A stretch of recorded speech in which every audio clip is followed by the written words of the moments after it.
አብዛኛው የአረቡ አመለካከት ከግብጽ ኮፒ የሚደረግ ነበር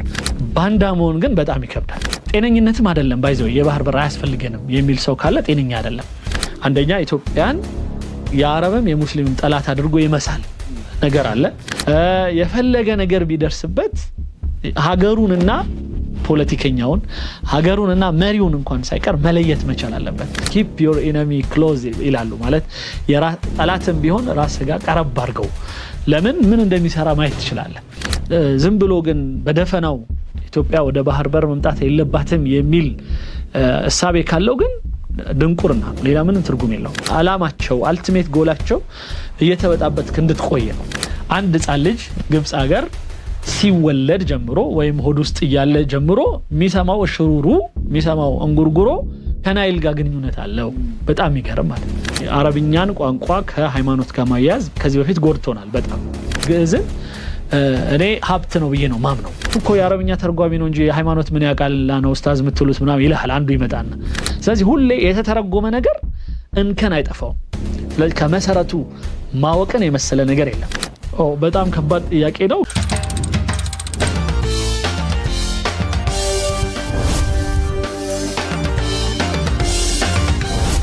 ሰላም ውድ ተመልካቾቼ ይሄ ማን ሚዲያ ጅማት ፕሮግራም ነው በዛሬው እንግዳሌ አንድ ውድ እንግዳ ይዤ ቀርብ ያለው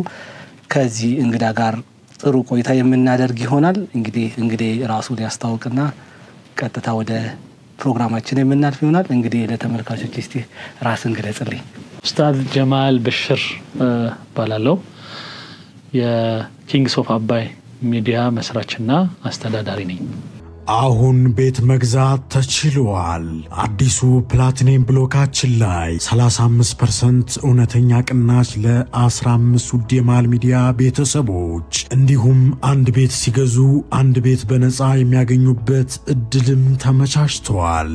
60% ኮልደር ነፃ የባንክ ብድር በረጅም ዓመት የክፍያ አማራጭ ፓኖራሚክ ቪው ማለትም በአራቱም አቅጣጫ ማራኪ የተፈጥሮና የከተማ እይታ ለእያንዳንዱ ቤቶች ፕራይቬት ሊፍት የተገጠመላቸው የልጆች መጫወቻና የስፖርት ማዘውተሪያ የመዋኛ ገንዳ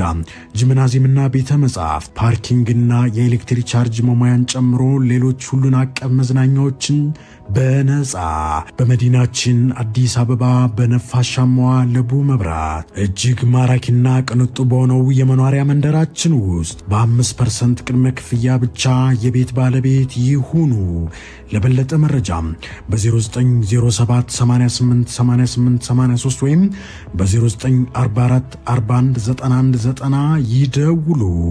በመጀመሪያ አክብራይ ስለመጣ አላህ ያክብርህ ሌላ ምንም ነገር የለም ኢትዮጵያ ያው ሰው ባስፈልጋት ወቅት ሰው ሆነ ከሰውም በላይ ሰው ሆነ ተገኝታል ተከፍሎክ ሳይሆን ለሀገር ከፍለህ እንደታገልክ ነው እኔ የሚሰማኝ የሺ ዓመታት ቁጭት የሆነው አባይ በሚገደብ ወቅት ወይም ጉባ በሚያድርበት ወቅት አንተ ከግብጻውያን ጋር እልህ ተያይዘ ብዙ ነገሮች ለኢትዮጵያ ማህበረሰብ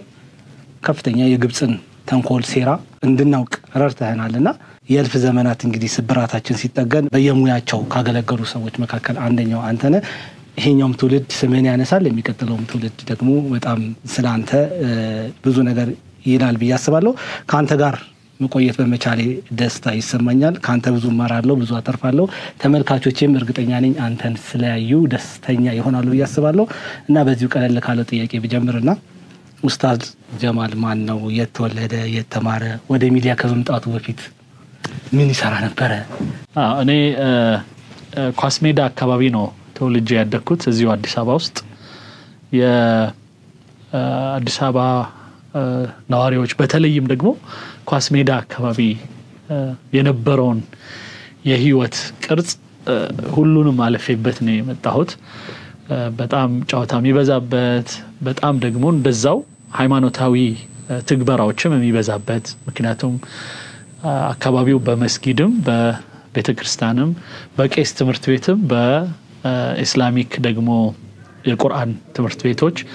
በዚህ አይነት መልኩ በጣም ያሸበረቀ አካባቢ ነው ስለዚህ ሁሉንም ሆነ ይችላል አንድ ሰው እዛ አካባቢ ሲያድግ ሌላው ትልቁ ነገር አብሮነትን በደንብ የሚያስተምር አካባቢ ነው ብዬ አስባለሁ ምክንያቱም በዘር በጎሳ በመሳሰሉት ወይም ሌላው ቀርቶ በሃይማኖት የተለያዩ ሰዎችም በጣም በልዩ ተግባቦት አብረው የሚኖሩበት የሚጫወቱበት ሰርጋቸው ለቅሷቸው ሁሉ ነገር በጋራ በጣም በሚያምር አይነት መልኩ በመተባበር መልኩ እስካሁን ድረስ በነገራችን ላይ ምክንያቱም በቅርቡም አንዳንድ አጋጣሚዎች ላይ ሄዳለው ምክንያቱም እስካሁን ድረስ ቤተሰቦቼ እዛ ስለሚኖሩ ማለት ነውና በዚህ አይነቱ እንግዲህ እንትን ውስጥ ነው ያለፍኩት ትምርት ቤት ግን ተጽዕኖ ነበረው ምክንያቱም በአገራችን ውስጥ የሚስዮናውያን ወይም ደግሞ በግል ፈቃደኝነት አንዳንዴ ከትምርት ቤቱ ካሪኩለሙ ውጪ ልክ በግዕዝ በመሳሰሉት እንዳለ ሁሉ እንደገና በአረብኛ ልክ እንደ ሰንበት ትምርት ቤት አይነቶች ምናምን በአረብኛ ደግሞ ትምርት የሚሰጡ ትምርት ቤቶች አሉ ልክ እንደ አወሊያ አባድር ምናምን ይባሉ እነዚህ ትምርት ቤቶች የኛን አይነት ሰዎች ከመፍጠር አኳያ ትልቅ ተጽዕኖ ስላላቸው እኔ በደንብ ቢደገፉ ቢበረታቱ በጣም ጥሩ ነው ላለው ምክንያቱም እኔ ራሱ የገባሁት በእጣ ነው እንደዚህ አይነት ትምርት ቤቶች በጣም ሬር ከመሆናቸው የተነሳ በጣም ትንሽ ከመሆናቸው የተነሳ እና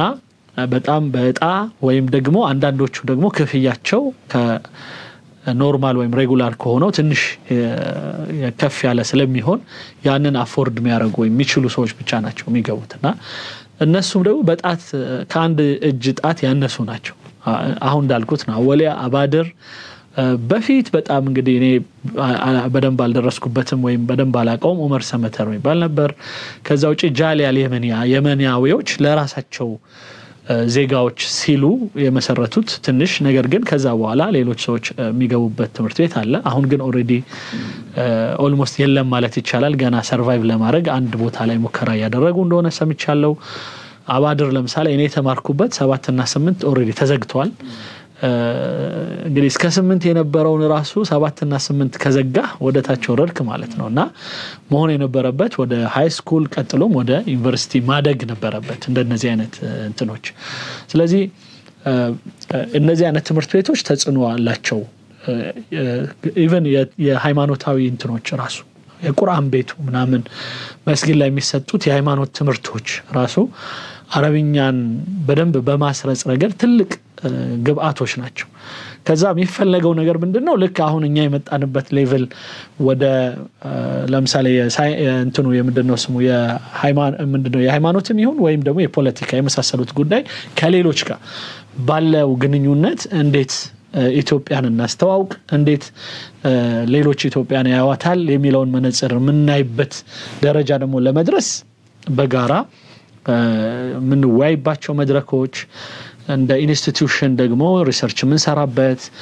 ምን ይላሉ ምን እንበላቸው የሚለውን ነገር በደንብ የሚያደራጅ ሆነ ማዕከል ያስፈልገናል በዛ ደረጃ እንድናድግ እመኛለሁ እዚህ ላይ ወደ ሚዲያ ከመምጣት በፊት ምን ተሰራ እንደነበር ብትነግረኝ ደስ ይለኛል ከዛ አያይዞ ግን እነዚህ ትምርት ቤቶች አስፈላጊ ናቸው እንዳልከው ምክንያቱም እናንተን የሰሯችሁ እናንተ ደግሞ ሰው ባስፈልጋት ጊዜ ኢትዮጵያ እንደዚህ አይነት ነገር እንድታደርጉ የረዳችሁ እነዛ ትምርት ቤቶች ናቸው ማደግ ሲገባቸው አላደጉም ግን ችግሩ ምንድነው እኔ ከዚህ ውጪ እንግዲህ በትምርቴ ከሃይ ስኩል በኋላ የቀጠልኩት ሃይማኖታዊ ትምርት ነው መዲና ኢስላሚክ ዩኒቨርሲቲ ውስጥ በሳውዲ አካባቢ ነው የተማርኩት እዛ ቋንቋውንም እንደገና የሃይማኖቱንም ጉዳይ ነው የተማርኩት ስለዚህ ከዛ በኋላም ወደ አዲስ አበባ ተመልሼ አዲስ አበባ ውስጥ እንደዛው ከስነ ቋንቋ ፊሎሎጂ የሚባል ትምርት ጋር ነው የተያያዘን የተማርኩት በሁለተኛ ዲግሪ ስለዚህ እንደነዚህ አይነት ነገሮች ያው ሊያሰራኝ የሚችለው ነገር በአብዛኛው አንደኛ ኮሌጅ ውስጥ ማስተማር ነው ስለዚህ አስተምር ነበር ከዛ ውጪ ደግሞ ሃይማኖታዊ ነገር ስለሆነ የተማርኩት ከሃይማኖቱ ጋር የተያያዙ የተለያዩ ማዕከላትን ማገልገል ነበር ስራዬ መስጊዶች እንደዚሁም የሃይማኖት ተቋማትን ማለት ነው ከኢስላሚክ ጉዳይ ጋር በተያያዘ ግን እንግዲህ በድንገት ይሄንን የአረቦቹን ትርክት በደንብ አጉልቶ የሚያሳይ ውይይት ወንድሜ መሐመድ አልዓሩሲ በተለያዩ ሚዲያዎች ላይ ያደርግ ነበርና ከዛ ውስጥ አንዱ ሲደርሰኝ ለኔ ትልቅ የሆነ የደወል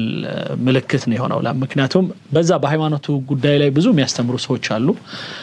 ግን እቺን ፓርት በተለይ የሀገራችን አንደኛ የድህነት ምንጭ የሆኑ የሀገራችን ያለ መረጋጋት ምንጭ የሆኑ የሀገራችን ብዙ ወጣቱ ምኑ አሁን ላይ ለሚደርስበት የስደት የመሳሰሉት ምክንያት የሆኑ ነገሮችን በጣም ጠለቅ ብለህ ስታየው ኮሩ ዋናው ነገር ድህነት ይህን ድህነት ደግሞ ያመጣው ነገር ምንድነው ሲባል አንዳንድ ጊዜ የራሳችንም ችግር ሊኖር ይችላል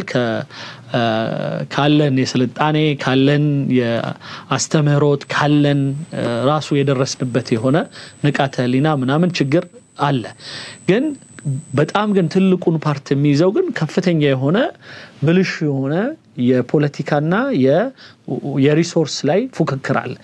ከዛ አንፃር ግብጾች ከቻሉ በአካል እንደ ጉንደትና ጎራ ጦርነት በ1875 እና በ1876 ያንን ደሞ ተሸንፈው ስለወጡና በዛ ውሃውን መቆጣጠር እንደማይችሉ እርግጠኛ ሲሆኑ ሁለተኛው ስትራቴጂያቸው የሆነው እኛን ውስጥ ለውስጥ የተረጋጋን እንዳንሆን ማድረግ ነው በዚህ ሂደት ተሳክቶላቸዋል ማለት ይቻላል እስካሁን ደቂቃ ድረስ ስለዚህ በዚህ ሂደት ውስጥ ነው ያለፍ ነው ይሄን ሁሉ የሚያሳይ የሆነ ነገር ታየኝ በእነሱ በተወሰኑ የአረብኛ ውይይቶች ላይ ማለት ነውና አንደኛ ኢትዮጵያን የአረብም የሙስሊምም ጠላት አድርጎ ይመሳል ነገር አለ ሁለተኛ አገራችን ውስጥ ማንንም ተቃዋሚ ይሁን ያንን ተቃዋሚ ደግፎ ተንከባክቦ ለራሱ የሆነ ቦታ እንዲደርስ ተፈልጎ አይደለም ልክ ለምሳሌ በኤርትራው ኬስ እንመጣ የኤርትራ ተገንጣዩን አገልግለው ሰተውት ካስገነጠሉት በኋላ ግን አልጠቀሙትም አልረዱትም እነሱ አላማቸው አልቲሜት ጎላቸው እየተበጣበጥ እንድትቆይ ነው እንድትገነጠል ነው እንድትበጣጠስ ነው እንዳትሰራ ነው እና የተሻለ ቦታ እንዳትደርስ ነው ይሄንን በማድረግ ረገድ በደንብ ሄደውበታል ይሄዱበታል ወደፊትም ስለዚህ ይሄ ሲታየኝ እኔ ራሴን አንድ ቢያንስ አንድ አገሩ እንደሚወድ ሰው ከጊዜው ላይ በቃ ይችን ፓርት ወስዶ በደንብ አድምቶ ይሄን ጉዳይ አንደኛ ለህብረተሰቡ ከማሳወቅ አኳያ የውጭ ለምን ሴራ ሰለባ ሆነን ለምን እንቀጥላለን የሚለው ነገር ሁለተኛ ነገር ደግሞ በሪሶርሳችን ባለን የውሃ ሀብታችን ቢያንስ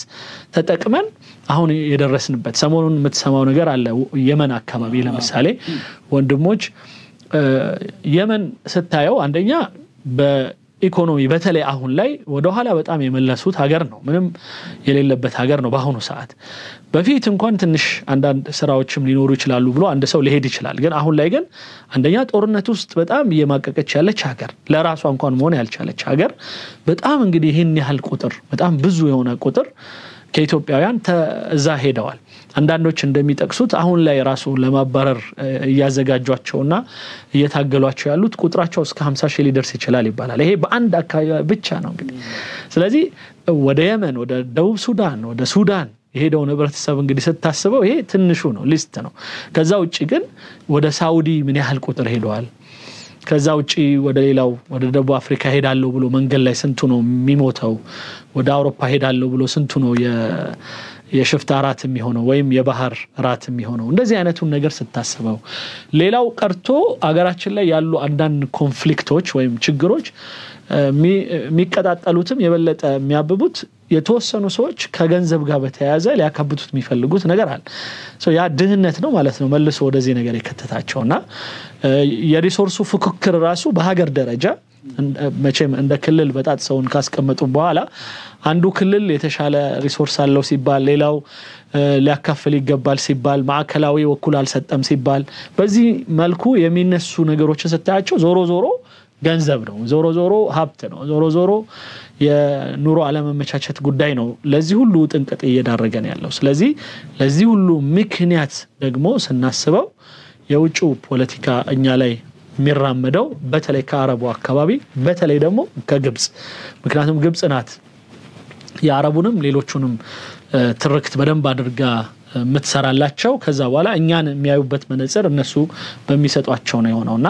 ያንን ማስተካከል ግዴታ ነው ብለን ስላሰብን ነው እዚህ ውስጥ እንግዲህ ገባ ነው በጣም ደስ ይላል ማለት ለግብጽ የነበረኝ እሳቤ አሁን ያንተ ሚዲያ መከታተል ከጀመርኩ በኋላ ያለኝ ሐሳቤ እኩል አይደለም። ግብፃውያን ምን ያህል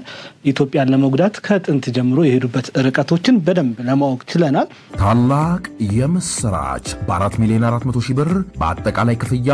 የቤት ባለቤት ይሆኑ።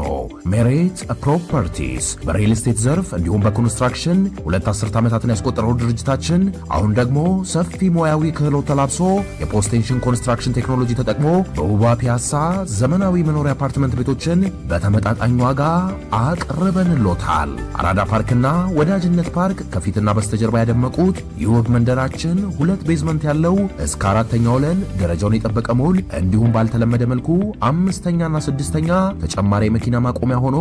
ያገለግላል። ለደንበኞች ጥራትና ምቾት የሚተጋው ድርጅታችን ሜሪትስ ፕሮፐርቲ በዚህ መንደር መዋኛ ገንዳ፣ ጂምናዚየም፣ ደረጃውን የጠበቁ ሰፋፊ ሊፍቶች፣ ምቹና በቂ መኪና ማቆሚያ ቦታዎች፣ ዘመናዊ የደረቅ ቆሻሻ ማስወገጃ፣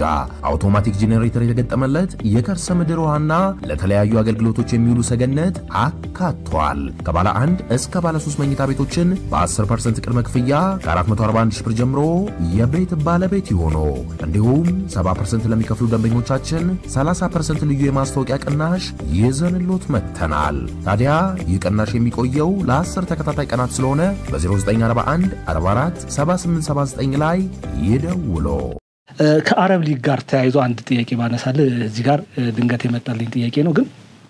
ኢትዮጵያ አሁን አምባሳደር ዲና ሙፍቲም እንደተናገሩት የአረብ ሊግ አባል ለመሆን ጥያቄ እየጠየቀች ነው። የአረብ ሊግ አባል መሆን ለኢትዮጵያ ምን አይነት ጥቅም ያመጣላታል? አሁን ካለው ይሄ ዲፕሎማሲያዊ ሂደት አንፃር ኢትዮጵያ ምን አይነት ውጤት ልታገኝበት ትችላለች? መጀመሪያ አረብ ሊግ ውስጥ ያሉ አካሎች በሁለት ነው የሚከፈሉት። አንደኛው ቋሚ የአረብ ሊግ አባላት አሉ፣ ሌሎች ደግሞ ታዛቢዎች አሉ። በታዛቢ ደረጃ ስታይ የሚገርምህ ሩቅ የሆኑ አገሮች ጭራሽ ከአረብ ነገር ጋር ሌላው ቀርቶ ከሪጂናል ይሄ ከአካባቢ እንኳን አካባቢ ጠጋ ያላሉ እንደ ብራዚል፣ ህንዶች፣ ፓኪስታን ሌሎችም ሀገሮች አሉበት የአረብ ሊግ ውስጥ ቢያንስ በታዛቢነት በመሳሰሉት ባንግላዴሽ እነዚህ ለምንድነው ይሄን የፈለጉት ብለ ስትጠይቅ እዚህ ውስጥ የነሱ ኢንተረስትን ሊከበር የሚችልበት የተለያዩ ድጋፎች ካሉም ድጋፍ የሚያገኙበት ምክንያቱም ይሄ እንደ ድርጅት የዓለም አቀፍ ጉዳይ ላይ ያሳስበኛል በዓለም አቀፍ ጉዳይ ላይ የሚወሰኑ ጉዳዮች ላይ አስተያየት ልሰጥ ነው ብሎ ነው የተቀመጠው። ይሄ ድርጅት እንደ ድርጅት እኔ ጠንካራ ነው ብዬ አላምንም። ምክንያቱም ኢራቅ፣ ሱሪያ፣ የመን፣ ፍልስጤን ጨምሮ እነሱ ለደረሱበት ነገር ለምሳሌ ችግር ለመሳሰሉት ሲደርስላቸው አይተናናቅም። ምንም ይሄን ያህል አዎንታዊ ተጽዕኖ ኖሮት በጣም የሆነ ከፍተኛ የሆነ ነገር አድርጎ አያውቅም እንደ አረብ ሊግ። ለምን ከተባለ አመሰራረቱ ከግብጽ ነው የተነሳው። ግብጽ ይሄንን ስታደርግ ዓላማውና ዋና እንትኗ በአረብ ሊግ በሚባል ድርጅት ስር የራሷ የሆነ አጀንዳዎችን ማስፈጸም ነው። ለዚህ ነው ለምሳሌ የአረብ ሊግ የዋና ኃላፊ ተደርጎ የሚመረጠው ሁሉ ጊዜ ግብጻዊ ነው። የውጭ ጉዳይ ሚኒስትር ወይ ሪታየር ሲያደርግ ጡረታ ሲወጣ ወይም ደግሞ በሆነ ምክንያት ሲቀየር የውጭ ጉዳይ ሚኒስትሩ ባይ ዲፎልት ወደ አረብ ሊግ የመሪነት ይመጣል። የግብጽ አረብ ሊግ ላይ መሪነት ያልነበረው በአንድ አጋጣሚ ብቻ ነው። እሱም አንደኛ የሰላም ስምምነት ብለው ካምፕ ዴቪድ ላይ ሲፈርሙ የዛኔ አረቡም አፍሪካውም የተወሰነ የማኮረፍ ነገር ስለነበረ ከአፍሪካ ህብረትም አባልነቷን አቆሙባት ነበረ። እንደዚሁም ደግሞ ከአረብ ሊጉም እንደዛው የአረብ ሊጉን ከዛ ቀየሩት። አይ ቲንክ ከቱኒሲያ ወይ ከአልጄሪያ ከሁለት አንዱ ከዛ ነበር የተደረገው። ከዛ ስምምነት ቀስ ያሉ በኋላ ላይ አዳፕት አድርገው እነሱም ራሳቸው ወደ እስራኤል ጠጋ ማለት ሲጀምሩ ያኔ ነው ግብጽም መቀጠል የጀመረችው በኃላፊነት ማለት ነው። ስለዚህ አመሰራረቱ እና የሚተገበረው ነገር እንደውም እኛን የበለጠ ወደዛ ጉዳይ ገባ ብለን ምንም አይነት ነገር እንዳይሰራብን ለመታዘብ ቢያንስ እዛ መሆናችን ተገቢ ነው ብዬ ነው ማምነው። ምንድነው ይባላል አንዳንድ ኢቭን ሌላው ቀርቶ ጠላት እንኳን ቢሆን keep your enemy close ይላሉ ማለት ጠላትም ቢሆን ራስ ጋር ቀረብ አድርገው ለምን ምን እንደሚሰራ ማየት ትችላለህ ስለዚህ ቢያንስ በእነሱ ባሉበት ታዛቢነት በተቀመጡበት ኢትዮጵያ ላይ ሊዶለት አይችልም ቢያንስ በጣም ከፍተኛ የሆኑ አልባሌ ነገሮች ሊወሰን አይችልም ወይም የኢትዮጵያ ሐሳብ ቢያንስ ይደመጣል እዛ ቦታ ላይ ስለዚህ ከዚህ አንግል እኔ መኖራችን አይጎዳም ባይነኝ ያን ያህል በጣም ይጠቅማል ወይ እሱ ላይ ራሱ ድርጅቱ አካሄዱን አሰራሩን ደረጃጀቱን ካላስተካከለ ያ ነገር ይሄን ያህል ኢትዮጵያ ላይ ትልቅ ተጽዕኖ ያለው ነገር ያመጣል ብዬ አላስብም ግን ወደፊት ይሄ ድርጅት አይታወቅም የተለያዩ እንትኖች እየመጡ አስተሳሰቦች እየመጡ ልክ አሁን እንዳልኩት አብዛኛው የአረቡ አመለካከት ከግብጽ ኮፒ የሚደረግ ነበር አሁን ግን በአንጻራዊ ልዩነቶች ያያየን ነው ግብጾች በተለያዩ ምክንያቶች ሚስሊድ እንዳረጓቸው ማይሆን አቅጣጫ ሲያስይዟቸው እንደነበረ የነቁ ነው ሌላው ግብጾች ከሌሎቹ ዓለም መሰልጠን በፊት እነሱ በጣም በቀኝ ግዛቶች በጣም የታሹ ስለነበረ ብዙዎችን አረቦች ተቆጣጥሯቸው ነበር ማለት ይቻላል በምህንድስና ስም እየገቡ በዶክተርነት ስም እየገቡ በሚዲያ ራሱ ጥንካሬ እስካሁንም ድረስ ሚዲያዎቻቸውን ሞኒተር የሚያደርጉት እነሱ ናቸው ለምን ቀድመው ተመረዋል ቀድመው ሰልጥነዋል ከዛ አንድ ኮመን ደግሞ ግብጻውያንና ሳውዲያውያን ወይም ኢማራትና ኳታርና የሚያገናኛቸው ነገር ቋንቋ የሚባል ነገር ሶ ማንኛውም አንድ የሳውዲ ለምሳሌ ኢንቨስተር አንድ የሆነ ሰውን ለማሰራት ቢፈልግ በቋንቋም በሆነ ደረጃ ደግሞ በባህል የሚግባባውን በሃይማኖትም የሚቀርበውን ሰው ማምጣት ይሻለዋል ስለዚህ ከፓኪስታን ከባንግላዴሽ ወይ ከኢትዮጵያ ምናምን የሆነ ሰው አምጥቶ በቋንቋም በምንም በካልቸርም የማይግባባው ሰው ከማምጣት ብለው እነሱን ነው ያስገቧቸው ስለዚህ በሂሳብ ስም በምህንድስና ስም በመናምን ስም ገብተው ተዘግዝገዋል እና በፖለቲካው እንትን ውስጥ ራሱ በደንብ ገብተው ተደራጅተዋል እና ሳውዲዎቹ ራሳቸውን ያስተማሩ ነው ለምሳሌ ዩኒቨርሲቲ ሲሄድ ሳውዲ የተወሰኑ አስተማሪዎች ግብጻውያን ነበሩ እንግዲህ የሃይማኖት ትምህርት የአረብኛ ትምህርት የሚያስተምሩት የነበሩት ግብጻውያኖች ናቸው ለምን በሳውዲው ተምሮ በአካዳሚካሊም ይሁን በሃይማኖት ራሱ በደንብ ተምሮ ዩኒቨርሲቲ ውስጥ ማስተማር ብቃት ያላቸው ሰዎችን በማዘጋጀት ረገድ በዩኒቨርሲቲ ሌቭል ገና ነበሩ ማለት ነው ይሄ እንግዲህ በኔ እድሜ ነው ነገር ይሄ 2000 ላይ ማለት ነው በፈረንጆቹ 2000 ላይ ስለዚህ ምን አደረጉ የራሳቸውን ልጆች በግብጻውያኑም በማንኛውም አስተማሩና ራሳቸው ሲበቁ እነዛን ያስወገዱ የራሳቸውን ሰው መተካት ጀመሩ ስለዚህ በሁሉም ነገር እንደዛው ነው ፖለቲካውም ላይ ግን አሁን ድረስ ያልተተኩ በጣም እንትኖች አሉ ሌላው እነዚህ የሚተኩት ራሱ በእነሱ ተጽዕኖ ስር ነው ያለፉት እስከዛሬ ድረስ አንድ አስተማሪ የነበረ ከሆነ ምንድነው ሲያስተምረው የነበረው ስትል የግብጽን ትርክት ነው ሲያስተምረው የነበረው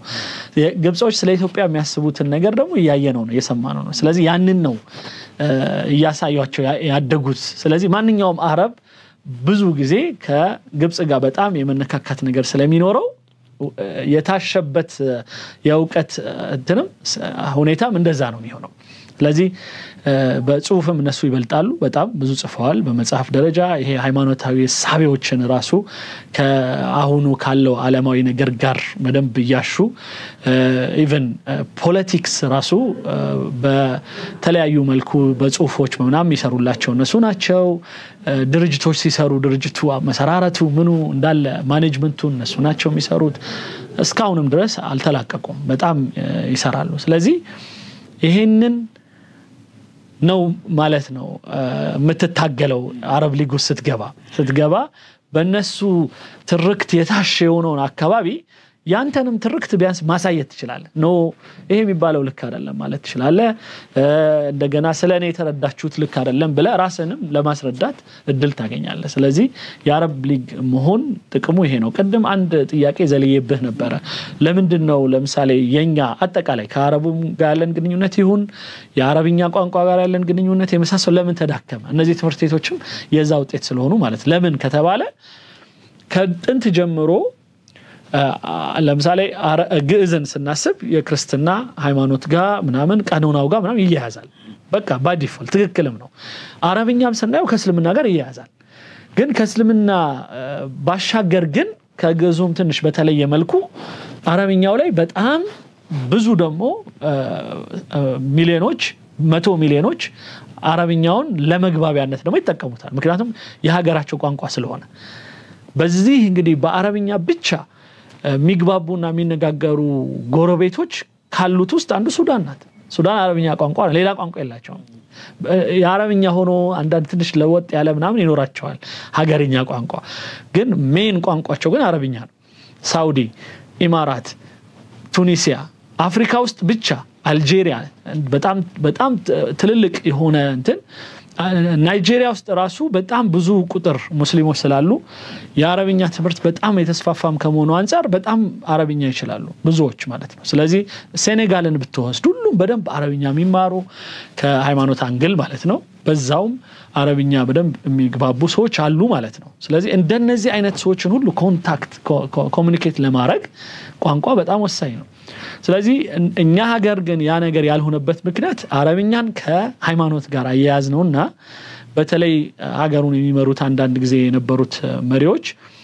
አረብኛን ካስፋፋን እስልምናን እንደማስፋፋት ይቆጠርብናል ብለው ስለሚፈሩ አረብኛን የመገደብ ነገር ነበር ስለዚህ አሁን ነው እንግዲህ አረብኛን ቢያንስ እንደ ቋንቋ ብናየው የሚለው ነገር እየመጣ ያለው ስለዚህ ምን ያህል ደግሞ እንደሚጠቅም ማየት ነው እንኳን እሱ አይደለም ለምን የሃይማኖት ቋንቋ አይሆንም ሀገርህን የሚጠቅም ከሆነ ለሀገርህ የሆነ ነገር የሚያበረክት ከሆነ ተምረኸው ሀገርህን መጥቀም የምትችልበት ሁኔታ ቢኖር ጥሩ ነው ሃይማኖት ውስጥ ግን የመግባት ያለ መግባት መብት ይሆናል ማለት ነው ከዛ በኋላ እንጂ አረብኛን ቋንቋ ከሃይማኖት ጋር ማያያዝ ከዚህ በፊት ጎድቶናል በጣም እና ቋንቋዎችን በቋንቋነት ብቻ ማየት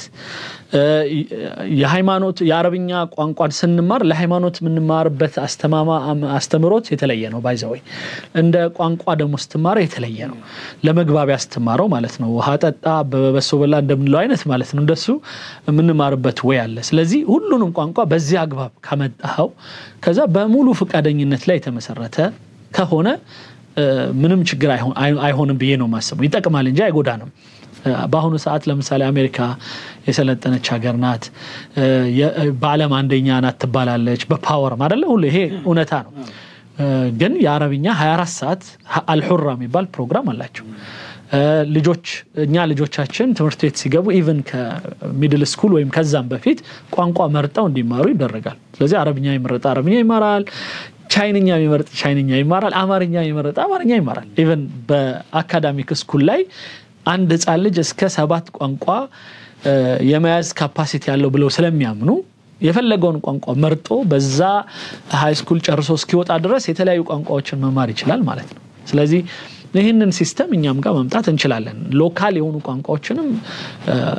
አንዱ ሁሌ ለዘረኝነት ለመሳሰሉት ምናምን ከሚያያቸው በዛም አንግል ከሚያያቸው ለምንድነው እኔ ኦሮምኛ ማለማረው ለምንድነው ትግርኛ ማለማረው ለምንድነው ሲዳማኛ ማለማረው ተመድቤ እዛ ሰሰራኩ ከነዛ ጋር መግባባት የምችለው በእነሱ ቋንቋ ነው አይደል ስለዚህ ቋንቋን ከመግባቢያነት የዘለለ ሌላው ደግሞ ለሀገርም ሆነ ለሌላ ነገር ጥቅም ለማምጫ ከመሆን የዘለለ ነገር ባናስብበትና በቋንቋ ላይ ያለን አቋም አስተካክለን መሄድ ብንችል ጥሩ ይመስለኛል ከዛ ውስጥ ግን በጣም ደግሞ ትልቅ ትኩረት መሰጠት አለበት ምለው ለአረብኛው ነው ለምን ቢባል አሁን ካልኩት አኳያ በናይል የውሃ ጉዳይ የአባይ ጉዳይ ተሳስረናል ከግብጽና ከሱዳን ጋር ላንላቀቅ ስለዚህ ከነሱ ጋር በተቻለ መጠን ዲፕሎማሲውንም የፖለቲካውንም የምኑም ነገሮች በደንብ ከመያዝ አንፃር የነሱን ስነልቦናም ከማወቅ አንፃር እና በዛው በስነልቦናቸው ገብተን ለማሸነፍ በዲፕሎማሲም ሆነ በሌላው የነሱን እንትኖች የነሱን ጽሁፎች የነሱን እሳቤዎች የነሱን ንግግሮች መስማት የሚያስችል ደረጃ አረብኛ ላይ ስራ መሰራት አለበት ብዬ አምናለሁኝ እንደዛው ከስራ ማኳያ አሁን እኛ ኤሌክትሪክ ማመረትን ቱሪዝምም አደረገን አሳምርት ወይ መርሻ ውስጥም ገባን ምናምን አሁንም የመጀመሪያው ተጠቃሚ ብዙ ቁጥር ያለው ማህበረሰብ አካባቢያችን ያለው የአረብኛ ተናጋሪው ነው ስለዚህ ንግዱ ላይ በቋንቋው ያናገርከው ስትሸጥና ስትገዛ የተለየ ነው በቱሪዝሙ ስራ ላይ አንድ አረብ እዚህ ሀገር መጥቶ ቱር ጋይዱ እንኳን አረብኛ ሲችልና ሳይችል ልዩነት አለው ስለዚህ በሁሉም ሳይድ ተጠቃሚዎች ነንኛ ቋንቋችንን እዚህ ያለውን በተለይ በአረብኛ ያለንን አሁን ለምሳሌ በቱሪዝም ደረጃ በቅርቡ ቱሪዝም ያወጣው መረጃ ከዚህ በፊት ታይቶ በማይታወቅ መልኩ ሳውዲዎች ወደ ኢትዮጵያ እየመጡ ነው ስለዚህ እነሱን ለመያዝ አረብኛ በደንብ የሚችሉ በየቱሪስት መስህብ ማዕከላቱ በሙሉ በደንብ በአረብኛ የኢትዮጵያ ነገር በደንብ የሚገልጹ ሰዎች ያስፈልጉናል እንደው ስለ ቋንቋ ካነሳን አይቀር ባለፈው ያንተም ፕሮግራም ያየው ስለ ግዕዝ ቋንቋ የተሰነ ነገር ሰምቻለሁና እኔ ማምንበት የራሴ እምነት አለ ምንድነው የሃይማኖት ቋንቋ አለ ብዬ አላምንም ቢኮዝ የግብጽ ኦርቶዶክስ ቤተክርስቲያን ኮፕቲኳ ራሱ ቅዳሴዋን በአረብኛ ታደርጋለች ያ ማለት ያው ቀደም ያልከው ነገሮች ሁሉ እንዳሉ ሆኖ ማለት ነው ይሄ እኛ ሀገር ላይ ከሃይማኖት ጋር ያያያዝን ነገሮችን ወደዛ መጎተት ያለው ነገር አለና እንደው ምንድነው መሰራት ያለበት ትምርት ሚኒስቴር በራሱ መስራት ያለበት ነገር የሃይማኖት አባቶችም በተመለከተ አሁን ጥቂት ሰዎች ጋር ነው እንደዚህ አይነት ግንዛቤ ያለው ይሄ ምንድነው አረብኛው ጋር ቀደም አሁን ለምሳሌ አረብኛን ለቋንቋ ተግባር ለፖለቲካ ጉዳይ ለምናም ስትማረው ራሱን የቻለ እንትኖች አሉ ቮካብላሪዎች አሉ ቋንቋው ራሱ ቃሉ ለምሳሌ እኔ የምፈልገው ለንግድ ነው ብለህ ስትማር የንግድ እንትኖች አሉ የንግድ ቋንቋዎች አሉ ቃላቶች አሉ እዛ ላይ ትኩረት የሰጠ እና ከዛ መሰረታዊ የሆኑ መግባቢያዎች ስትገናኝ እንደምን ዋልክ ደህና ነህ ወይ የመሳሰሉት አይነት ቃላቶችን የምትለዋወጥበት የሆኑ እንትኖች አሉ ማለት ነው ስለዚህ በዛ አግባብ ማድረግ ነው ትክክለኛው አረብኛውም ላይ እንደዛው ለኔ የምፈልገው ለምንድነው ለዲፕሎማሲው ነው እኔ ለምሳሌ የተማርኩት በሃይማኖቱ ነው አይደለ ከሃይማኖቱ ጋር የተያያዙ ነው በደንብ የተማርኩት ግን በዛው ከዛ በተለይ አረብ ሀገር ደግሞ ሄጄ ከመማር አንፃር በዛውም ደግሞ ከማንንም ሰው ጋር ለመግባባት ደግሞ በመታወራበት ወቅት የመግባቢያውንም ተርሞች በደንብ ተለምደዋል ከዛ በተጨማሪ ግን ልክ የዚህ አሁን የግብጹን ትርክት ከማወቅ ለነሱ መልስ ከመስጠት ምናምን አቋያ ግን እንደገና አዳፕት ላደርገው የሚገቡ ቃላቶች ነበሩ ለምሳሌ በህይወቴ የጸጥታ ምክር ቤት ብያላቀ ስለዚህ የጸጥታው ምክር ቤት አረቦች እንዴት ነው የሚሉት መጅሊስ አልአምን መጅሊስ የሚለውን ዝም ብዬ ድሮ ቢሆን መተረጉመው መቀመጫ ማለት ነው ትርጉሙ ስለዚህ የጸጥታው ምክር ቤት አይደል የጸጥታው መቀመጫ ማለት ነው ትርጉሙ መቀመጫ የምትለዋን ቃል በፍጹም ላስብ አልችልም የጸጥታው ምክር ቤት የሚለው ምክር ቤት ማለት ሹራ ምናምን የሆነ ቃል ሁሉ ልፈልግለት ይችላል እነሱ ግን አሳጠረው በሌላ ወርድ አስቀምጦታል እነዚህ አይነቶቹን ቃላቶች በስልጠና ወይም ደግሞ ብዙ ከመስማት ነው የምታገኛቸው ስለዚህ አሁንም ወደ ግዕዝ ስንመጣ ለምሳሌ ግዕዝ በቋንቋ ደረጃ በህብረተሰቡ ሲነገር ሰምተን አናውቅም የለም በዛ ደረጃ እንዴት ደህና ነህ ሲባባሉ የሆኑ የግዕዞች ሰምተን አናውቅም ለዛ ነው ሰዎች ጥያቄ የሆነባቸው አንዳንዶች ለምሳሌ ግዕዝን ማስተማር ለምን አስፈለገ ሲባል እስካሁን ድረስ ትምርቱ አካሄድ የነበረው ከቀኖናው ጋር ከሃይማኖቱ ጋር ስለነበረ አሁንም ሃይማኖቱን ለማስተማር ነው ማለት ነው የሚል ስጋት ፈጠረ ማለት ነው ስለዚህ ያንን ስጋት እንዴት ነው ማስወግደው ልክ በአረብኛው ላይ አንድ ልጅን ላስተምር አረብኛ ብየውኔ ቁርአን ቤት በወስደው ቁርአን ቤትም አረብኛ ያስተምራሉ ግን በቁርአን ወርዶች ባስተምረውና ቢስሚላሂር ረህማኒር ረሂም ያልኩኝ የቁርአን ቃላቶች ያስተማርኩ ባስተምረው የሆነ ክርስቲያን ሰው ኮምፎርታብል አይሆን ደስ አይለውም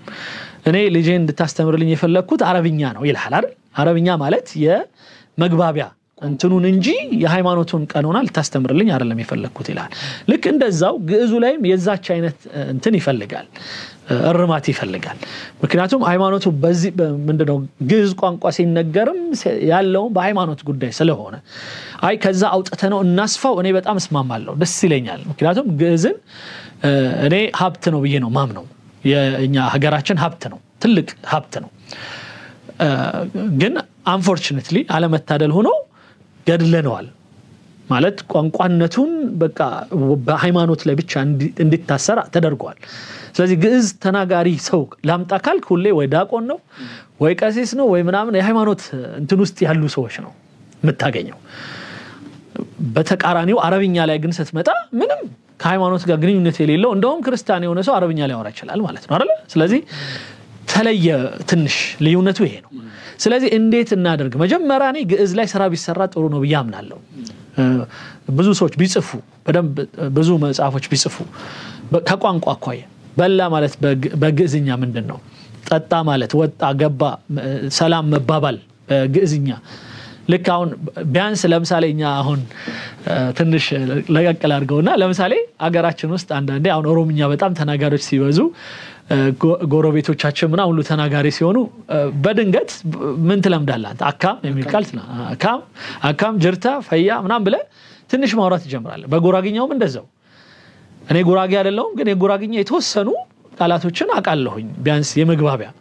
ወሄም ነህ ምናምን ይባል ወሄም ምን አይመሳሰለው ታዲጪ የምጠብኝ ምናምን ሲሉ ተሰማለ ሶ በዛ ደረጃ አልተለመደም ግዕዝ ስለዚህ እንዴት መጀመሪያ ህብረተሰቡ በቋንቋነት አዳፕት ያርገው የሚለው ስራ ይፈልጋል ከሃይማኖት ቀኖናነት ወጥቶ ማለት ነው አሁን አጣያቂ ሆኖ ለዛ ነው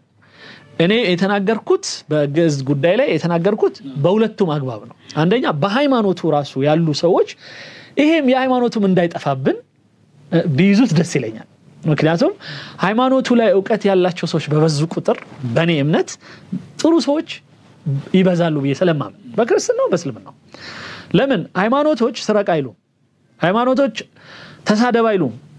ሃይማኖቶች ግደል አይሉም ስለዚህ ቢያንስ 10ቱ ትእዛዝን የሚያከብር ሰው እኔ እፈልጋለሁ የፈለገ ይሁን ሃይማኖቱ እኔ ማመልከውን አይደለም የሚያመልከው ምንም ችግር የለብኝም ግን ቢያንስ ሞራሊ የሚያገናኘን ነገር ግን አለ አይደለም ያ ነገር እንዲበዛ ፈልጋለሁ ስለዚህ ያ ሰው ነው ፖለቲካ ውስጥም ሲመጣ እኔን የሚጎዳኝ አይሆንም ኢንሻአላህ ቢያስባለሁ ሙስሊሙም ጋር እንደዛው ስለዚህ ክርስቲያኑ ሙስሊሞች ሃይማኖታቸውን በደም ሲይዙ ደስ ሊላቸው ይገባል ክርስቲያኑም እንደዛው ከዛ በኋላስ እኔ ነኝ የኔ መንገድ ነው የሚያጸድቀው ብሏል አይደል ክርስቲያኑ ሙስሊሙም እንደዛው ስለዚህ ወደዚህ የሚያጸድቀው መንገድ በጥሩ ስነ ምግባር ተራው ይምጣ እንኳን እሱ ንግድ ስንል እኔ ይሄን ማይክ አንተ እንድትወድልኝ ከፈለኩኝ ስለዚህ ማይክ ትገዛላት አትገዛም ከፈለክ ምናምን ይያልኩኝ የሰደብኩ አይደለም መሸጥልህ ማይኩን እንዴት አሪፍ እንደሆነ ጸባይን አሳምሬ አቀባበሌን አሳምሬ የት ጋር ነው የምትቀመጠው በኋላ አቀርብልህ ወይ ሻይ ምናምን ብለ ነው ንግድ ላይ የምትሰራው እንደዛው ሃይማኖቱንም ለሌሎች ለማቀበል ምን ፈልግበት ወይ መስተካከል አለበት አሁን ያለው በጣም የረብሻ አይነት አለ አይደል ሰው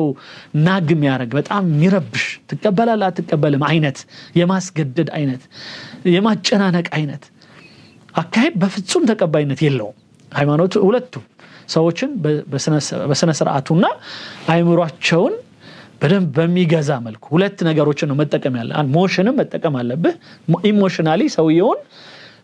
አንተን አክሰፕት እንዲያረግህ መሆን አለበት መጀመሪያ ለምሳሌ እኛ ሃይማኖታዊ እንትን ውስጥ ከምንማረው ነገር ውስጥ ነብዩ መሐመድ ሰለላሁ ዐለይሂ ወሰለም አምኖባቸው የገቡ ሰዎችን ዝም ብሎ ታሪኩን ስታይ አንዳንዱ መጥቼ ሳይው ፈገግታው ብቻ ገዛኝ የሚል ሰው አለ ሁኔታው ንግድ ላይ ምናምን አብሬው እንትን በማይበት ወቅት በጣም ንጽህናው አስደሰተኝ የሚል አለ ሶ ለምንድነው ሰዎችን በጥሩ ምግባራችን በጥሩ አፕሮቻችን ነው ሰውን ማምጣት ምንችላል እንደዛው ወደ ርዕሴ ልምጣና የግዕዝ ቋንቋ ከሃይማኖቱ ጋር በቃ አታችድ ሆኗል ከዛ ደግሞ ከማህበራዊ የሆነ መነጋገሪያነት ወጥቶ የሃይማኖቱ ሆኗል ስለዚህ መጀመሪያ የሃይማኖቱም ነገር መጠበቅ ስላለበት የሃይማኖቱ ሰዎች ይጠብቁት ያምናሉ አንድ ሁለተኛው ምክንያት ምንድነው በጣም ብዙ የሆኑ ታሪክና ሊትሬቸሮች ተጽፈዋል በግዕዝኛ የጥንት ማለት ልክ በአረብኛው ላይ በመንዙማ መልኩ ሌላው ቀርቶ ሳይንስ ተጽፈዋል የሃይማኖት የኛ ሃይማኖት ሙስሊሞቹ በአረብኛ ሌላው ቀርቶ በአረብኛ ፊደል የተጠቀሙ አማርኛ ጽፈዋል አማርኛን ከመጠበቅ አኳያ ራሱ አስተዋጽኦ አለው ማለት ነው እኔ ፊሎሎጂ የሚባለው ዲፓርትመንት ስንማር አንዳንድ ወንድሞቻችን የያዙት እንደዚህ አይነቱን ፊልድ ነበርና በጣም ነው የገረመኝ አሁን በእኛ ሀገር በጣም ታዋቂ የነበሩት የቋንቋ ምሁራኖች ለምሳሌ እነ ዶክተር አምሳሉ አክሊሉ አሁን አልፈዋል ሌሎችም የነበሩት እንደነ ፕሮፌሰር ሁሴን የመሳሰሉት በዚህ በግዕዝኛ ሲያስተምሩ ነበርኛን ግዕዝ ቋንቋ ሲያስተምሩ ነበር እንደገና ደግሞ የአረብኛ ቋንቋና የአማርኛ ሌሎች ቋንቋዎች ያላቸው ትስስር ያስተምሩ ነበር እና ስለዚህ በዛ ጉዳይ ላይ ጽፈዋል ሲጽፉ ገጠር ገብተው እነዚህ በአማርኛ በአረብኛ ቃል የተጻፉ አማርኛዎችን አጥንተዋል የአረብኛና አማርኛን ግንኙነት ለማወቅ ሌላው ደግሞ የአረብኛ ቋንቋ በአረብኛ ቋንቋ የተጻፉ ሳይንሶች አሉ ከሃይማኖት ከምን በተረዱት ከዛ እንደገና በሚያዩት ነገር ፀሐይን ሰማይን ምንን አይተው ሰዓት እንዴት እንደሚያዩ ቀን እንዴት እንደሚቆጥሩ ምንም ሰዓት በሌለበት ዘመን ማለት ነው የሰሩት ነገሮች አሉ በጣም ብዙ ስለ ከዋክብት ጽፈዋል ስለ መሬት ጽፈዋል ስለ ወንዞች ጽፈዋል ስለ ታሪክ ጽፈዋል በዛ ጊዜ ያለፉበትን ማለት ያዩትን የሰሙትን በዛ ጊዜ የነበረውን ትርክት ጽፈዋል ትክክለኛውን ለማወቅ በግዕዝኛ የተጻፉትን በአረብኛ የተጻፉትን ቦርቡረን ለማወቅ ይሄን ቋንቋ ማሳደግ አለብን ለማወቅ ለመረዳት ታሪካችን የበለጠ ለማወቅ ለምሳሌ ክብረ ንግስት የሚባለው መጽሐፍ በግዕዝኛ ተጽፏል በግዕዝኛ የሚያቅሰው ግዕዝኛ የሚያቅሰው ከምንጩ በደንብ ያቃል ማለት ነው በአረብኛ የተጻፈውን ከሆነ በአረብኛ በደንብ ከምንጩ ያቃል ማለት ነው የተሻለ ምክንያቱም ተርጓሚ ብዙ ጊዜ ሲተረጉመው የሆነ ነገር መሳቱ አይቀርም ለዚህ እኮ ነው የተሻሻለ ይያለን ሁሉ ጊዜ ኮፒዎች የሚበዙት ሌላው ቀርቶ ቁርአንን ለምሳሌ ቅዱስ ቁርአንን የመጀመሪያ የተረጎሙት ሰዎች በጣም ፈርተው ቃል በቃል ተርጉሞት ምናምን አማርኛው ተጠጥሮ አሁን ያለው ማህበረሰብ ማንበብ እስኪከብደው ድረስ በጣም ከብዷል ስለዚህ ሌላው ሰው ይመጣና ያንን ትርጉም ራሱ አስፋፍቶ ይጽፈዋል ትንሽ በዚህ ሂደት ውስጥ ግን ክፍተት ልታገኝ ይችላል ይችን ቃል አተረጓጓሙ ልክ አይደለችም ምክንያቱም እሱ የተረዳበት አግባብ ልክ ላይሆን ስለሚችል ማለት ነው ስለዚህ ሁሌ የተተረጎመ ነገር እንከን አይጠፋውም ስለዚህ ከመሰረቱ ማወቅን የመሰለ ነገር የለም ለምሳሌ እኔ በአረብኛ በጣም ማስተር አርጌ ቁርአኑን ሳነበውና አረብኛ ምንም ሳይገባኝ ወይም በስሱ ሆኖ ቁርአንን ሳነበው ለሃይማኖቱ ያለኝ አረዳድ አንድ አይደለም ለዚህ ነው አንዳንድ እንደውም እንትኖች የኡነት የአረብኛ የምንድነው የቁርአን ለምሳሌ ወይም የሃይማኖቱ ምሁር የሚባለው መጀመሪያ የአረብኛ ቋንቋ ላይ ማስተር ያደረገ ሰው ነው ይላሉ ለዛ ነው ከልጅነታችን ትናንሽ መጽሐፎችን ሰዋሰው ምናምን ያለባቸውን ነገር አስተምረውን ነው ከዛ በኋላ ወደ ቁርአኑ ትምህርት ጥልቀት ውስጥ ምንገባው ለምን ቁርአኑን ስንረዳው በደንብ እንድንረዳው ማለት ነው ስለዚህ ቋንቋ ማለት ኪ ነው መክፈቻ ነው አንዳንድ ሰው አለ ለምሳሌ ከሚገርመኝ በእኛ ኬዝ ስመጣ እሱ እኮ የአረብኛ ተርጓሚ ነው እንጂ ሃይማኖት ምን ያቃልና ነው ኡስታዝ ምትሉት ምናምን ይላል አንዱ ይመጣና ይሄ ማለት ነው ቁልፍ ሳይኖረው የሆነ ቤት የገባ ኡስታዝ አለው ማለት ነው እሱ ተሳስቷል ማለት ነው መጀመሪያ አረብኛ በደንብ ካልቻለ ኡስታዝ ሊሆን አይችልም ሲጀመር በደንብ አረብኛ ቋንቋ የቻለ ኡስታዝና አንድ አረብኛ የማይችል ኡስታዝ ሁለቱ እኩል ሊሆኑ አይችሉም ሰማይና ምድር ነው ልዩነታቸው ምክንያቱም ቁርአኑ እንዴት ያውቀዋል እንዴት ይረዳዋል እንኳን አረብኛ የማይችል ተራ ኢትዮጵያዊ ወይ ምናምን ይቀርና አረብ ሆኖ ሰዋሰዋዊውን ይሄ ትልቅ ቮካብላሪ ያዘለውን ክላሲካል አረቢክ የሚባለው የማያቅ አረብ እኩል አይደለም ምክንያቱም አሁን ለምሳሌ በቁርአኑ ቋንቋ በጣም ሪች ነው የአረብኛው ቋንቋ ተአምራዊ ነው በጣም ይገርም ነው ሰዋሰው አገባቡ ምኑ በጣም ይገርም ነው ስለዚህ ሌላው ቀርቶ በሃይማኖታችን ለፉክክር የቀረበ ነው የሚለው በዛ ጊዜ በጣም የቋንቋ ፉክክር ነበረ በዘመኑ ልክ እንደ በኢየሱስ ጊዜ በሰዎችን እየዳበሱ የሚያድኑናምን ሰዎች ስለበዙ ኢየሱስን በዛ መልኩ አመጣው ይላል ጌታ በሙሴ ጊዜ አስማተኞች በጣም የበዙበት ጊዜ ነው ስለዚህ ሙሴ በዱላው አስማታቸውን የሚያጠፋ አርጎ አመጣው እንደዛው እንደየጊዜው በእኛ ጊዜ ይሄ ቁርአኑን ይዞ የመጣው ደግሞ በወቅቱ የነበረውን የአረብኛ ሊትሬቸር የቋንቋ ምጥቀት የበለጠ ሆኖ መጣ ስለዚህ አሁን ላይ ያለው አረብኛውን ከሌላ ቋንቋዎች ጋር አዳፕት ያረገ አዳክሞታል ገሎታል ልክ እንደ ግዕዝ ሞቶ መጨረሻ ላይ ምን ውስጥ የተወሸቀ ነው ሃይማኖት ውስጥ ብቻ ነው ትክክለኛው ኮር የሆነው አረብኛ ሃይማኖት ውስጥ የተወሸቀ በቃ በጣም በሚያሳዝን መልኩ ማለት ነው ስለዚህ አንድን አረብ ቁርአን ውስጥ ያለ የሆነ ቃል አምጥቼ ብጠይቀው ላያቅ ይችላል ለምን ለመግባቢያነት ብቻ ከዛ ለመግባቢያነትም ብቻ አይደለም ከመግባቢያነትም ያለፈ አድርጎ ሌላ ሰው ለማሳመን ሲል የሰው ቋንቋ ሰርቆ አንዳንዴ አስገብቶበት በጣም ያስቃል አረብኛቸው አሁን በጣም ደክሞ ማለት ነው ስለዚህ ወደ ርዕሳችን ስንመጣ በግዕዙም ላይ ለሰው ከማሸጋገራችን በፊት ለተራው ሰው ለተማሪ በተለይ ለህፃናት ከማሸጋገር በፊት ለህፃናት በሚመጥን መልኩ ቋንቋው ተሰርቶለታል ወይ ካሪኩለም የሚል ጥያቄ በጣም መምጣት አለበት ለተራው ማለት ለሙስሊሙም ለሁሉም ይመጥን ከቀኖናነት ወጥቷል ወይ ማለት ከሃይማኖታዊ ብቻ እንትን ወጥቷል የሚለው ጥያቄ ነው እኔ ቀኖናውም ላይ ራሱኮ ቢያስተምሩ ችግር የለብኝም ብያለሁ ነው ደስ ነው የሚለኝ ግን ማን ነው ያንን መማር የሚፈልግ ሰው የሃይማኖቱ አባል የሆነ ሰው አይደለ እንጂ አንድን ሙስሊም ግን አምጥተህ ይሄኛውን የግዕዝ ፓርት እንዲማር ማድረግ አንደኛ ሃይማኖቱ ላይ ተጽዕኖ ልታሳድርበት ስለምትችል ወላጆቹም ደስ አይላቸው እንደገና ልጁንም አቢዩዝ ማድረግ ነው ባልፈለገው አቅጣጫ እንዲሄድ ማድረግ ነው ምክንያቱም በህፃንነታቸው እነሱ የመፍረድ መብት የላቸው ማለት ልጆች እኛ ነን ወላጆች ነን ጋይድ ምናረጋቸው የትምህርት ሚኒስትሩ ነው ጋይድ የሚያረጋቸው ስለዚህ ትምህርት ሚኒስትሩ ምንድነው የሚያስበው ግዕዝ ከማስተማር ዓላማው ምንድነው ሊታይ ይገባል ዓላማው ቋንቋውን ማስፋፋት ከሆነ መጀመሪያ ቋንቋውን ለካሪኩለም እና የሰፋ አድርጎ ማምጣት መቻል አለበት የሚመች አድርጎ ከዛ የሚያስተምሩት ሰዎች ደግሞ እንደዛው ሌላው ማህበረሰብ በጥርጣሬ የማያቸው አሁን ለምሳሌ ግዕዝ ለማስተማር ዳቆን አምጥተህበት አይ ቋንቋ ነው የሚያስተምረው ብትለው ላይቀበልህ ይችላል አይደል ስለዚህ ካሪኩለሙ መታየት አለበት ማን ነው የሚያስተምረው የሚለው መታየት አለበት የመሳሰሉት እንግዲህ ከቋንቋ አንፃር ለማህበረሰባዊ አገልግሎት የሚውለው ፓርት ቢለይና የሃይማኖት ኢቭን ለፖለቲካው ለምህንድስናው በእንግሊዝኛ ራሱ አሁን ዶክተሮች የሚጽፉት እንትን ይገባናል ከእጅ ጽሁፍ ጀምሮ ከእጅ ጽሁፍ እንኳን ሳይቀር እንግሊዝኛ እየጻፉ ግን አላነበውም ቃላቶች የሚጽፉት ለያንዳንዱ ሜዲሲን የሰጡት ስም እነዚህ ነገሮች እኛ በእንግሊዝኛ በጣም ማስተር ያደረጉ ሰዎች ራሱ ላያውቁት ይችላሉ ስለዚህ ለያንዳንዱ ፐርፐዙ ቢታወቅ ጥሩ እንግዲህ የሚሰሙን አካላት ይሄንን በደንብ ይረዱታል ብለን እናስባለን መስተካከል ካለበትም ወደፊት ይስተካከላል ማህበረሰባችንም ደግሞ አንተም የምትለውን ነገር በደንብ ይረዳል ብዬአምናለሁና ይሄን አይነት ኢትዮጵያዊነት ያው እንግዲህ ቀደም ብለኛል ከተወለድክበት አካባቢ ካደግክበት አካባቢ ነው ያመጣው መለኪያው ግን ምንድነው ኢትዮጵያዊነት ላንተ መለኪያው ምንድነው በጣም ከባድ ጥያቄ ነው ግን የኢትዮጵያነት መለኪያ አለው ብዬ አላምንም እኔ በጣም ሰዎች ልክ እንደ ፍቅር ማለት ነው ፍቅርን ሲሰጥ አንድ ሰው አሰጣጡ ምን ተጽዕኖ አለው ከሚያነበው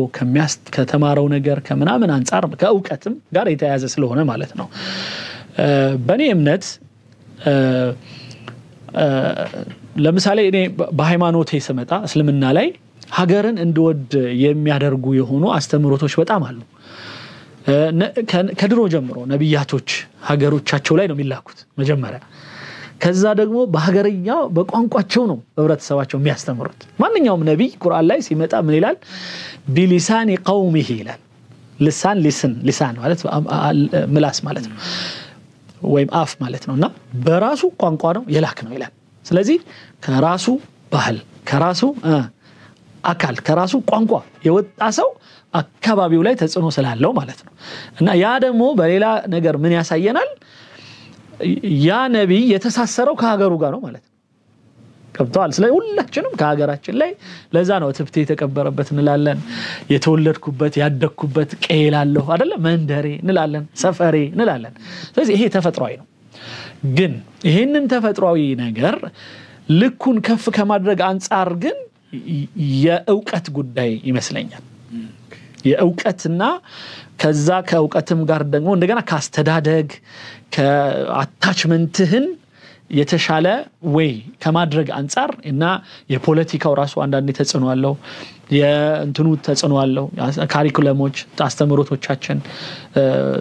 መስተጋብራችን እነዚህ ነገሮች በሙሉ ተጽዕኖ አለው ለምሳሌ የግብጾቹ ምሳሌ ነው ማመጣለህ አንድ ህፃን ልጅ ግብጽ ሀገር ሲወለድ ጀምሮ ወይም ሆድ ውስጥ ያለ ጀምሮ ሚሰማው ሽሩሩ ሚሰማው እንጉርጉሮ ከናይል ጋር ግንኙነት አለው በጣም ይገርም ማለት አንቀልባ ላይ ስታጫውተው ምትጠጣው ጡት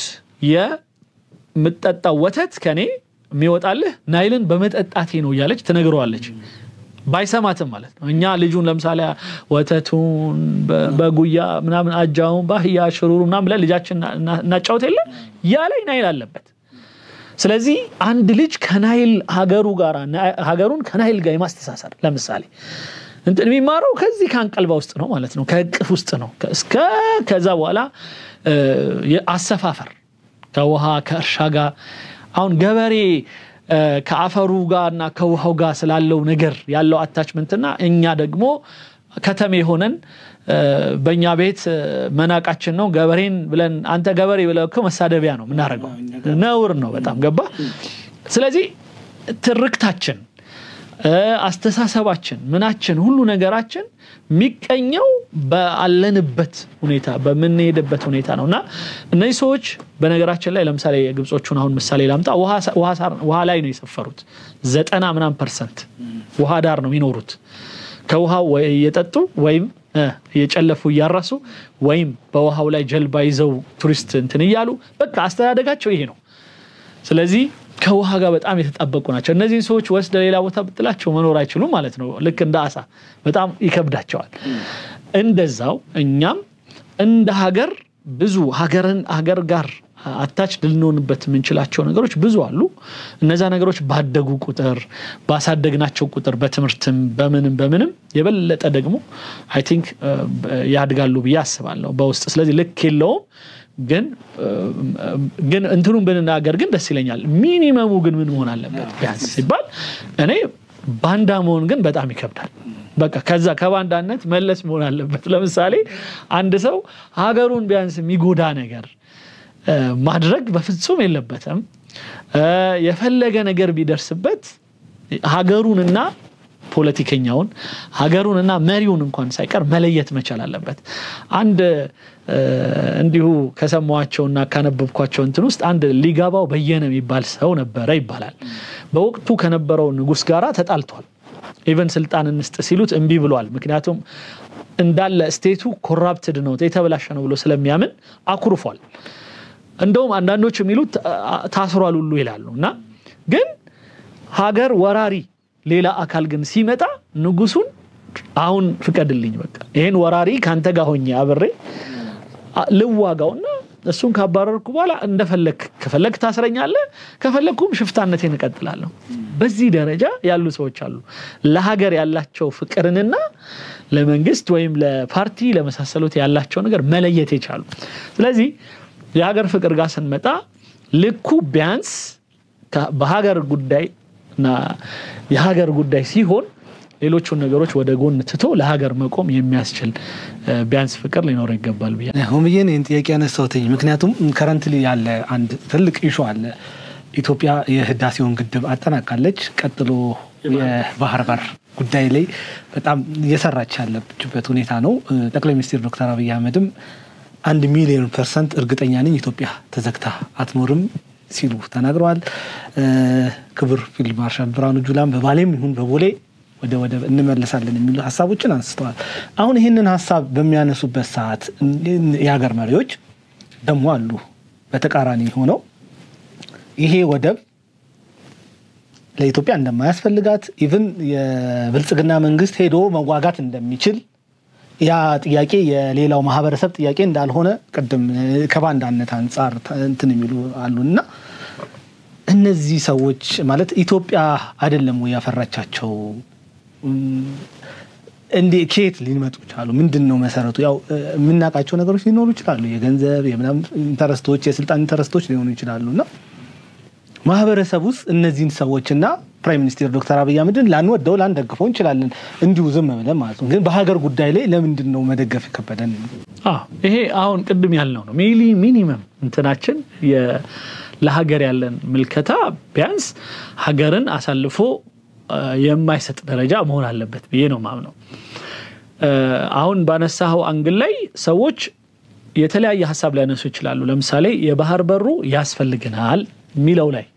ተስማምተን ምክንያቱም ይሄ ጤነኝነትም አይደለም ባይዘው የባህር በር ያስፈልገንም የሚል ሰው ካለ ጤነኛ አይደለም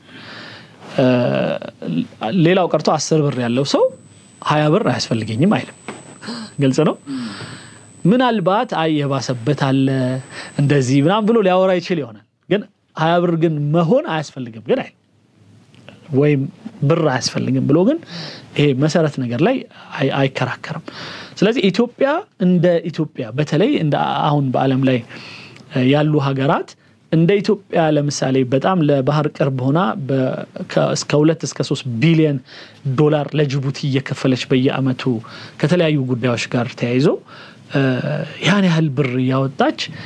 በድካም ላይ ድካም የሆነችበትን ሁኔታ ስናይ አሳዛኝ ነው ከዚህ መዳን የምትችልበት ነገር ቢመጣ ማንንም ሰው ሊከፋው አይገባም ማንንም ሰው ስለዚህ ከከፋው ሊጠየቅ ይገባል ለምን ምናልባት ፈርቶ ነው ማለት ለኢትዮጵያ ለራሷ ፈርቶ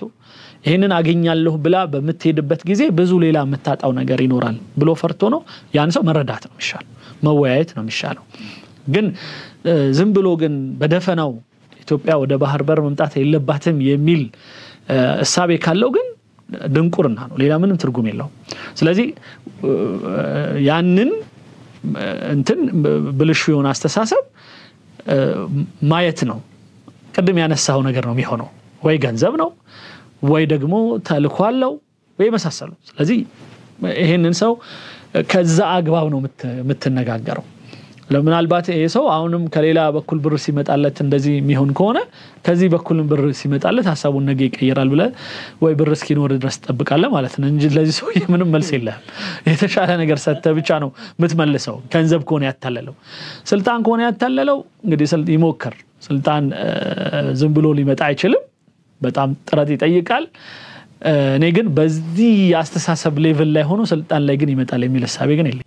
ቢመጣም ማህበረሰቡን አይጠቅምም ኢትዮጵያ ወደ ሌላ ሲጀመር አይመጣም ምክንያቱም በዚህ ደረጃ ያለ አስተሳሰብ ስለ ፖለቲካ ያለው ግንዛቤ ምን እንደሆነ ያሳያልና በዚህ ደረጃ ደግሞ ይሄን የሚያክል ማህበረሰብ አታሎ ላይ ሊደርስ አይችልም ገልብጦ ሊደርስ ይችላል በጦር ምናም ሊመጣ ይችላል ስለዚህ ሌላ ጦረኛ እስኪመጣ ብቻ ይቆያል እንጂ ሌላ ምንም እንትን የለም